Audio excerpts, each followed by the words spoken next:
Vamos ficar aqui. Boa noite. Cumprimento os irmãos com a paz do Senhor. Como o nosso meu amigo, pastor João Vitor, pastor, estava falando, é uma amizade antiga, né?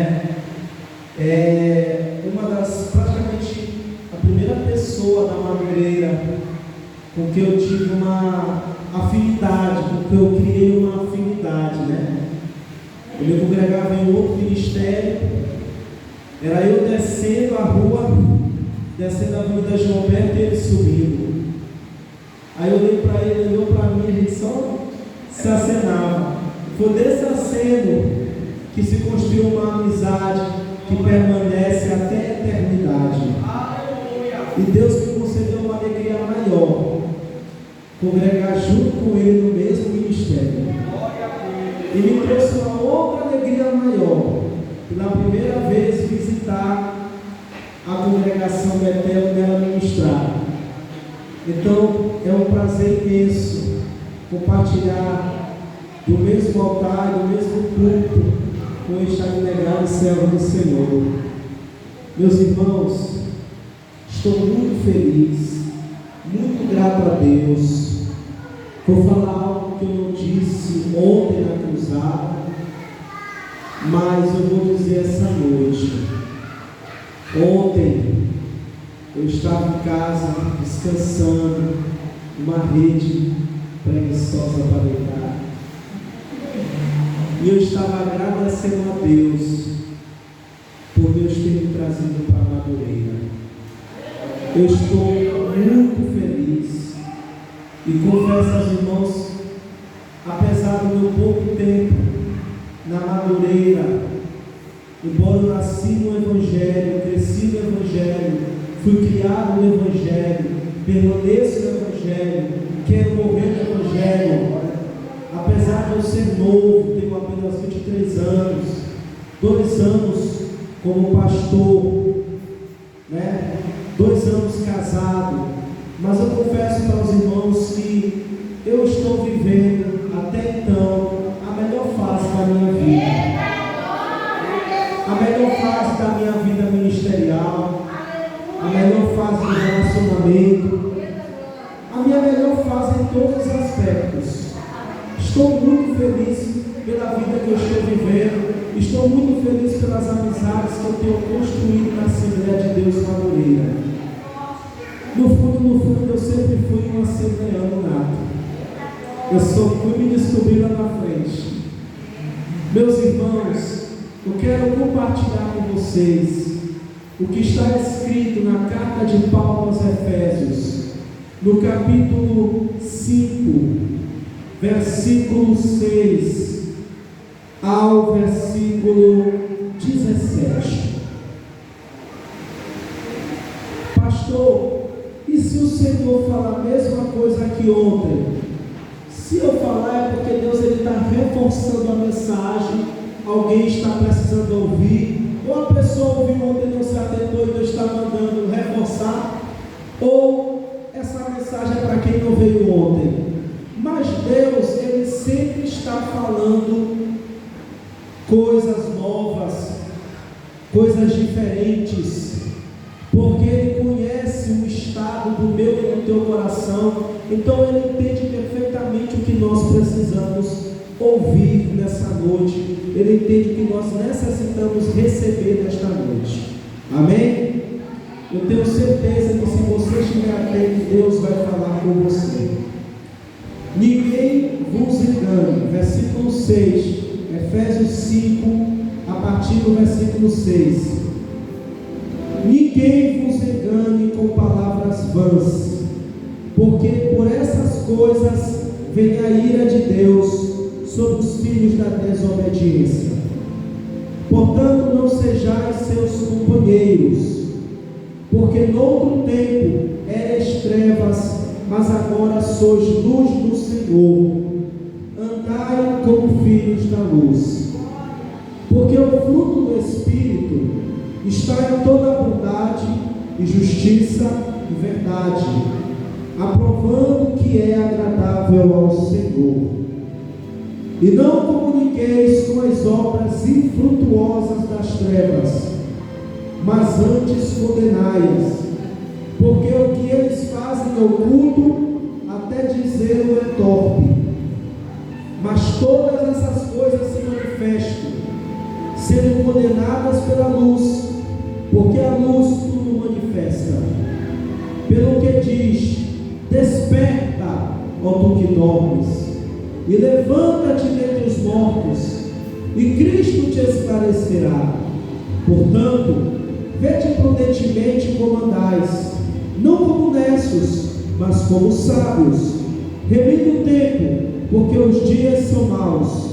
Pelo que não sejais insensatos, mas entendei qual seja a vontade do Senhor. Podeis tomar o assento. Deus, eu te agradeço por estar aqui. Eu te agradeço pelas pessoas que o Senhor trouxeste, que o Senhor trouxe para receber essa palavra. Eu te agradeço por confiar mais uma vez essa responsabilidade de pregar o teu evangelho em minhas mãos, em minha vida. A minha petição é para que o Senhor me use de uma maneira sobrenatural, de uma maneira poderosa, de uma maneira gloriosa, de uma maneira, meu Deus, que só o Senhor sabe o quão necessário é nesta noite para atingir o objetivo certo, para alcançar os corações cuja palavra está sendo direcionada nesta ocasião. Fala com toda a tua igreja, fala com os visitantes, que nesta noite pessoas venham sair daqui com a mente renovada, para que possam experimentar qual seja a boa, perfeita e agradável vontade de Deus. Que nessa noite pessoas possam sair com o coração transformado, para que possa sentir a tua presença e ter intimidade com o teu Espírito Santo. Repreende todo o mal, tira todo impedimento, toda barreira, todo obstáculo, todo problema. Toma o teu lugar, em nome de Jesus, meu Deus. Amém. E graças a Deus. Eu senti no meu coração de enfatizar um versículo que eu li ontem na cruzada. Eu quero enfatizar o versículo 6 e quero enfatizar o 14, o 15, o 16 e o 17. No versículo 6 vai dizer: ninguém vos engane com palavras vãs. Não deixe Satanás te enganar. Ele sempre vai fazer de tudo para fazer você se desviar do objetivo que Deus tem para a tua vida. Ele sempre vai fazer de tudo para você se desviar do propósito para o qual você veio a esta terra. A ciência diz que o ciclo da vida é nascer, crescer, reproduzir e morrer. Mas o ciclo de Deus é nascer com propósito, é crescer com propósito, é casar com propósito e é morrer com propósito para alcançar a eternidade com Cristo na glória. Qual é a diferença do ciclo que a ciência nos traz para o ciclo que a Bíblia nos traz? A ciência, ela anuncia que nós viemos a essa terra por uma explosão no céu chamada Big Bang.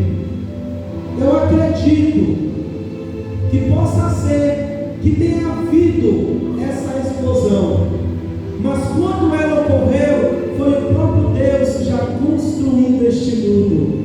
Porque, meu irmão, sem Deus, nada do que foi feito se fez. Tudo foi gerado nele e por ele. Amém?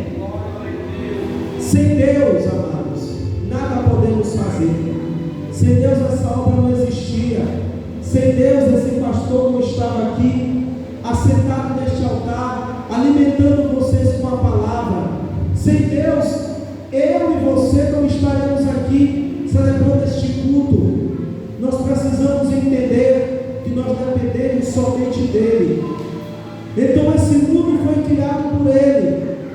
Possa ser sim que tenha ocorrido o Big Bang, mas não da forma como a ciência anuncia, do nada, por acaso.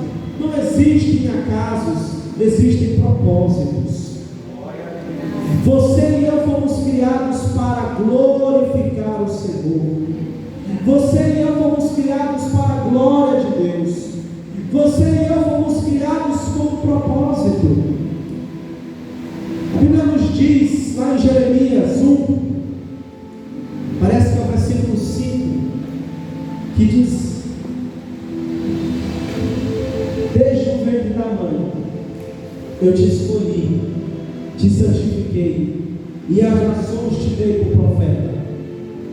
Talvez você pense ou diga: isso foi para Jeremias. Inicialmente sim, mas também reflete o princípio que o Senhor nos escolhe desde o ventre da nossa mãe. Você sabia que antes de você nascer, você é apenas um espermatozoide? E vários espermatozoides, diz a ciência, que são milhões, eles correm em direção ao óvulo da mulher, com a intenção de fecundar o óvulo e assim gerar uma nova existência, uma nova vida. Mas somente um é que chega lá. Os outros morrem no caminho, se perdem no caminho. Só de você ter nascido, você já é um vencedor. Só de você ter nascido, você já é um vencedor. Existe um propósito de Deus na tua vida. Aleluia. Qual é o propósito? Viver para a glória dele. Qual é o propósito? Ser filho dele. Qual é o propósito? Ser amigo dele. Qual é o propósito? Fazer parte da família dele. Qual é o propósito? Ser uma nova criatura em Cristo. Qual é o propósito? Participar da glória de Deus. Qual é o propósito? Ganhar almas para Jesus. Qual é o propósito? Quer comais, quer bebais, ou façais qualquer outra coisa, fazem tudo para a glória de Deus. Nós nascemos para a glória de Deus. Então não pense que a tua vida não tem sentido. Ela tem razão, ela tem propósito, que é glorificar a Deus, que é bendito e santo eternamente. Amém. Eu e você temos um propósito. E o nosso propósito, irmão, é olhar para Jesus, que é o autor e consumador da nossa fé. Mas nós temos um opositor, né? Infelizmente, nem tudo na vida é um mar de rosas. Nós temos um inimigo. Nessa história linda que Deus criou para nós, existe um vilão, Satanás, cujo nome significa enganador. Satanás, ele nasceu no céu, mas não como querubim maligno e perverso. Ele era querubim ungido. E não existem outros querubins ungidos, só existe um. Ele nasceu com um propósito especial. Até Lúcifer nasceu com um propósito. E qual é o propósito do nascimento de Lúcifer? O mesmo que o meu e o teu: adorar a Deus, servir a Deus. Mas Lúcifer, ele não quis seguir os planos de Deus. Pelo contrário, ele queria tomar o lugar de Deus. Ele queria se assentar no trono de Deus. Ele tinha tudo, mas queria mais. Ele tinha tudo, mas não era grato. Ele tinha tudo, mas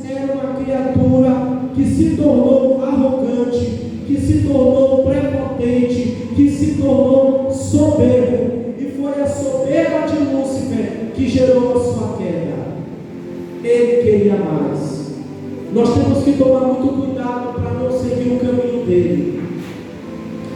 Pelo simples fato de Lúcifer, cujo nome significa portador da luz, pelo simples fato de ele ter se afastado do propósito para o qual ele foi criado, ele se tornou um demônio. Ele perdeu tudo. Ele perdeu a glória, né? Ele perdeu a formosura. Ele era um adorador, que nem eu e você somos adoradores na casa dele. Ele também era um adorador, mas ele saiu do propósito, e isso foi a queda dele, porque nunca mais ele irá recuperar o seu lugar no céu. Mas qual é a diferença entre ele e nós? A diferença entre ele e nós é que para ele não há mais salvação, mas para mim e para você há esperança. Mesmo que a árvore seja cortada, ela voltará a brotar. Pastor, explique um pouco mais. Por que há salvação para nós e não para ele? Porque ele nasceu com um corpo glorificado. Eu vou te explicar melhor. Ele já era perfeito, ele já era imortal, ele já era santo, ele não tinha defeitos, ele nasceu no corpo espiritual, ele nasceu no céu, ele já conhecia as coisas de Deus. E uma pessoa, um ser que já conhece a verdade, não tem mais inocência, não pode mais querer se justificar, não pode mais querer se desculpar. A Bíblia vai dizer em Hebreus que para aquela pessoa que conhece a verdade, mas que se desvia, que se afasta totalmente, que é apostada da fé, não há mais esperança para essa pessoa, e sim uma expectativa ou uma expectação de horror, de juízo. É verdade ou não é? Quem já leu Hebreus vai falar sobre horror de juízo, né? Expectativa de juízo. Sabe o que é, meu irmão? Jesus, ele vai falar que a quem muito é dado, muito é cobrado. O juízo de Deus vai ser mais severo com quem conhece a verdade do que com aquele que nunca conheceu. Porque a Bíblia diz que Deus não leva em conta os tempos da ignorância. Enquanto você está vivo, você tem oportunidades para se arrepender, para se converter, para servir ao Senhor. Mas se você ouve uma palavra dessa e morre sem aceitar Jesus, não vai adiantar você querer rezar a Ave Maria, não vai adiantar você querer orar, crer em Deus Pai Nosso, não vai adiantar você querer se justificar para Deus porque você conhecia a verdade. Deus te deu a oportunidade, mas você não quis.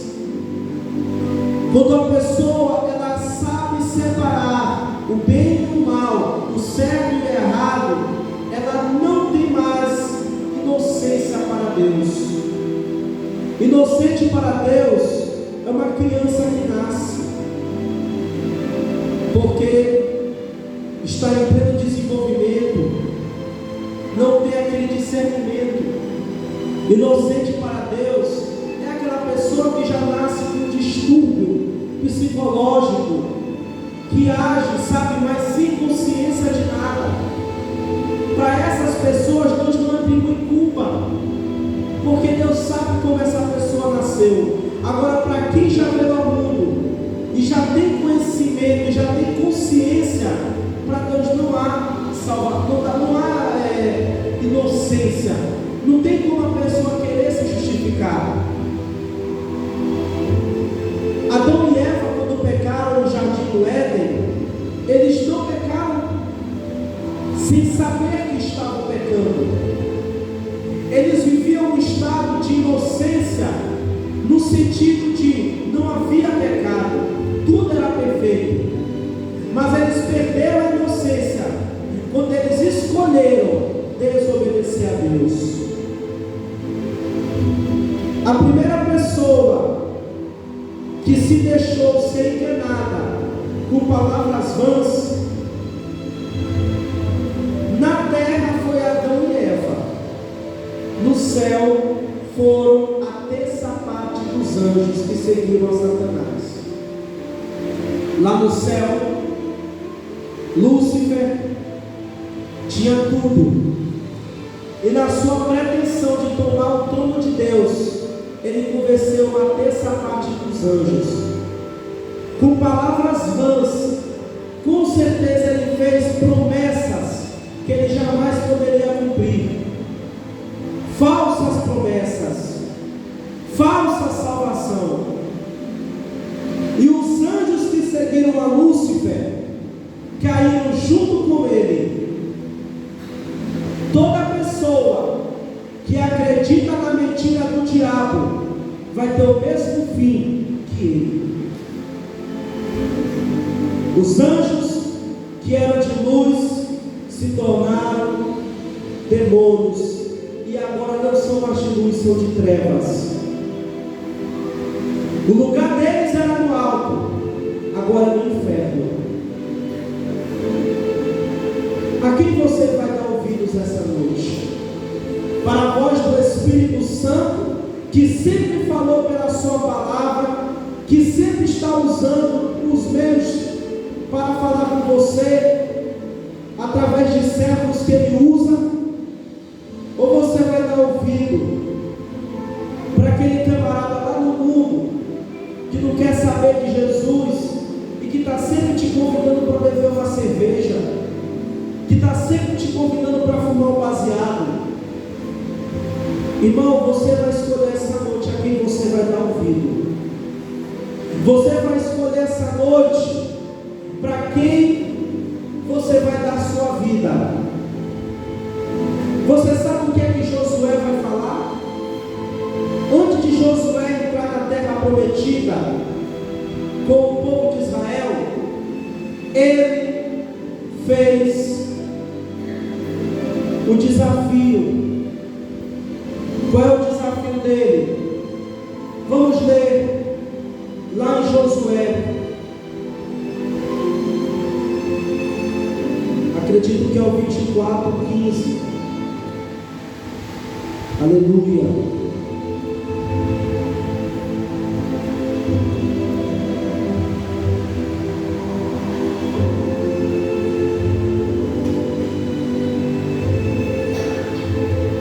Primeiramente o 14, depois o 15.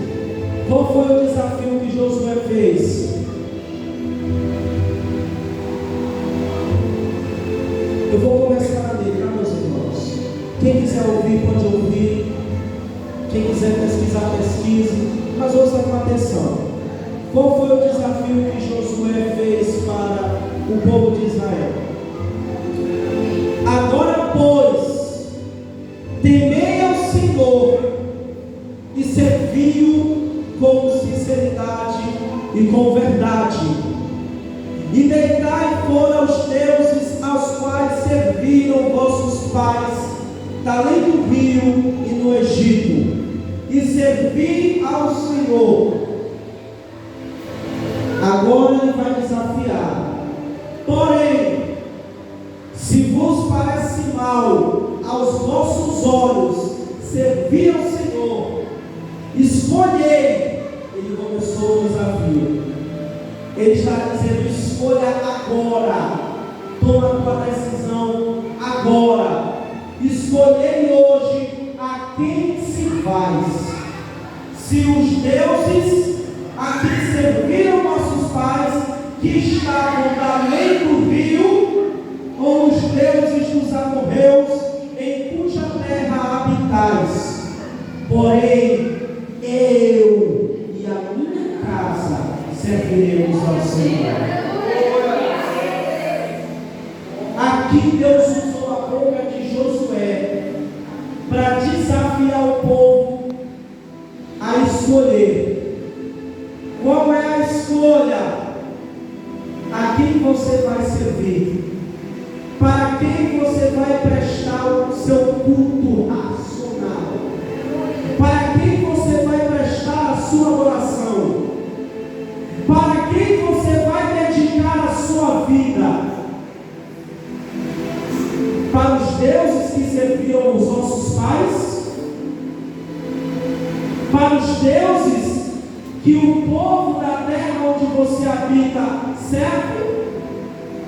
Ou o Deus verdadeiro que te tirou do Egito, que te salvou, o Deus que te deu vida, o Deus que deu, agora trazendo para o Novo Testamento, o Deus que deu o seu único filho para nos salvar? A quem você vai servir? Quando Josué ele faz o desafio, escolham agora a quem vocês irão servir. Se aos deuses que os nossos pais serviram, vou ficar nessa expressão, nesse primeiro ponto. Quem são os deuses que os nossos pais, que os pais daqueles israelitas serviam? Trazendo para os dias de hoje, é a tradição.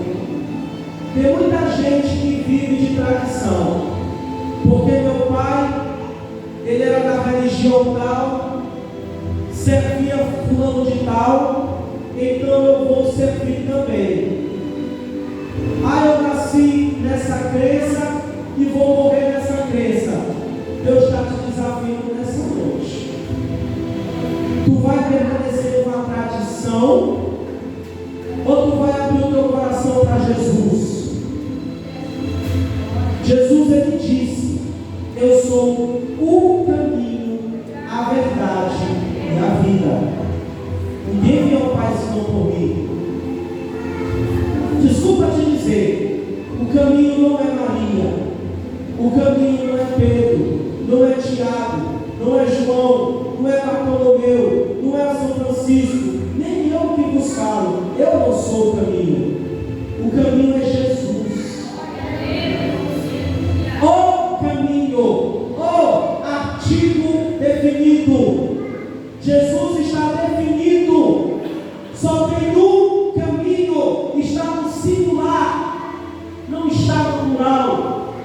O mundo te apresenta várias direções, mas só tem um caminho, que é Jesus. Quando a gente vai estudar a língua portuguesa, nós estudamos que existe um artigo definido e um artigo indefinido. O artigo definido, ele especifica o substantivo. Ele já diz, definido, a quem está se referindo. Mas o artigo indefinido, eu vou explicar. Artigo definido, a, ou, as, os. Vou voltar para a escola, né? Artigo indefinido, uma, uns, umas. O artigo indefinido, ele não especifica, ele generaliza. No dicionário de Deus, só há espaço para artigos definidos. Porque não existe meio termo, é ou não é. Mas no mundo,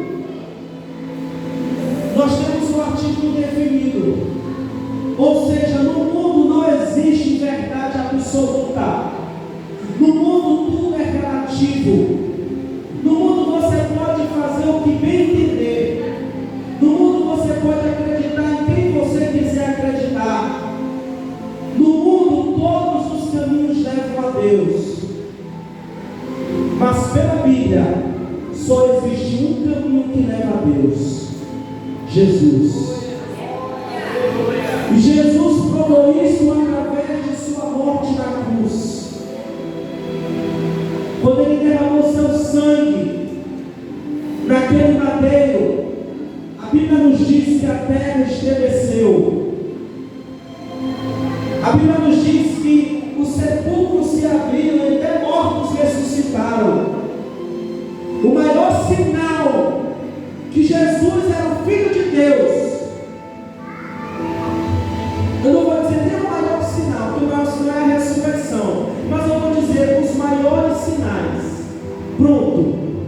O primeiro maior sinal é que quando Jesus morreu na cruz, a terra tremeu.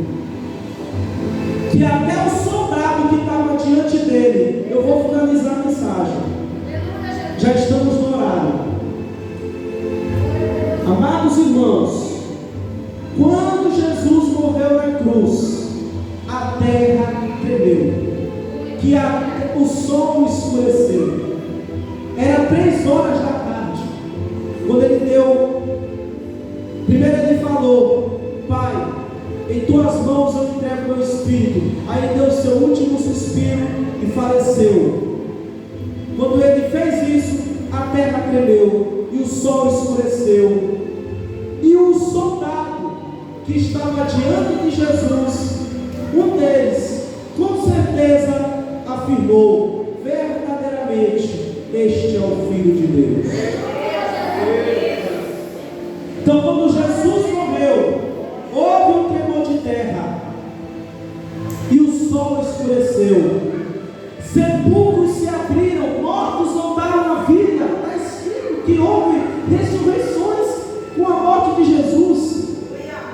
Grandes sinais atestando para a salvação que está unicamente no Senhor Jesus. O outro grande sinal foi a ressurreição dos mortos. O outro grande sinal, o véu do templo se rasgou. O que quer dizer o véu do templo se rasgou? Irmãos, quando Adão e Eva pecaram, aquele acesso que o homem e a mulher tinham a Deus foi bloqueado. E foi-se necessário que lá na frente, no tempo de Moisés, fosse construída uma arca, cuja Bíblia chama de Arca da Aliança.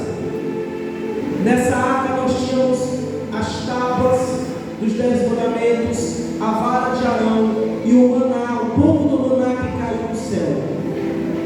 A Arca da Aliança representava a presença de Deus no meio daquele povo. A Arca da Aliança, ela ficava em um compartimento chamado Santo dos Santos, porque tinha o pátio, tinha o lugar santo e tinha o Santo dos Santos.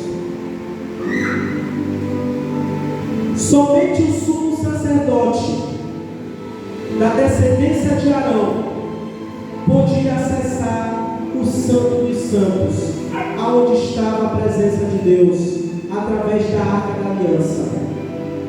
Somente o sumo sacerdote tinha acesso à presença de Deus.